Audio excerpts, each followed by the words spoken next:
Oh my goodness, come and see this. So we're working on a section here, we've got 3 bones, and this is most definitely mammoth, don't you think, Nigel? Yeah, that's got to be a mammoth limb bone here.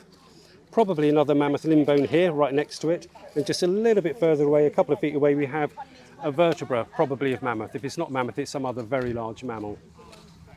Oh, and just about a metre or 2 over there, we have a rib that might be associated as well. So could all these be related in any way? Are we looking at maybe an individual carcass or something geologically where all these bones have been swept together? It's very possible they could be swept together, but it's more likely that they are actually associated. They're all part of the same individual. Oh wow, that's exciting. And are all the bones individual? Like, there's no like 3 femurs that would suggest that it's, like more than one individual? I don't think we can identify anything yet other than saying that it's mammoth and there's a vertebra and 2 possible limb bones. Very probably associated, but it's difficult to tell until we get right down. There could be much more bone in between them all. It could actually be a complete mammoth skeleton for all we know. Fingers crossed. Yeah, but we'll see. We'll see. It's early That would be days. amazing, wouldn't it? So what happens from here? I see you've got flags and you've got numbers. Yeah, so these items are now catalogued, photographed with scale bars, and then we'll take some photographs throughout the excavation. And then some of the sediment from around it will also get sieved in case there's some small things in there to find. So very exciting, very, very exciting. And are you looking to like fully dig around them and excavate them? Yes. And how long is that going to take? Oh, this will be a few days, just this spot here probably. We might lift 1 or 2 bones today if we're lucky.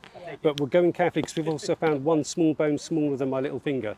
So there's small mammal remains here as well. Oh, it could be from a hare or a rabbit or something like that. Or, it could be anything really, that kind of size. Yeah.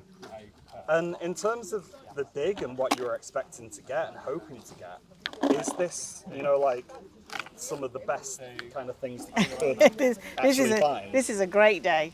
Yeah. Is that another bone there? Yes, that's what I find. Yeah, well, finding mammoth, it's a good day any time you find a mammoth bone, to be honest. Yes. But because they're associated here, then you've got probably a partial skeleton. We've got the hand axe that was found in situ. And that was from this area? Yeah, this kind of area. So, yeah, it's about as exciting as it can get. But in terms of what we're hoping for, it'd be nice if there's a Neanderthal skeleton with this. You never know. If you don't look, you don't find. Well, we'll come and check back later then. Yeah. You might hear a whoop if we do find something like that. Yes, definitely. So an interesting thing about this large limb bone, I can see that there aren't the ends. You have the articular surfaces at either end where they articulate with the other bones. They don't seem to be here. So this bone might have been smashed to get to the marrow. That's a bit of an assumption at the moment, where, it needs to be cleaned up, but the articulation surfaces are usually much broader and bigger than the main shaft of the bone, and they'd be clearly evident if they were there. So the fact that they're not there means that this was broken before it was buried or during burial. That might mean that Neanderthals were smashing this bone to get at the marrow, or it could be that hyenas were smashing it and gnawing it away to get at the marrow. Is there a way that you could tell? Right now we can't tell, but as we clean it up, that will become either more or less evident as we clean it and really get to grips with it.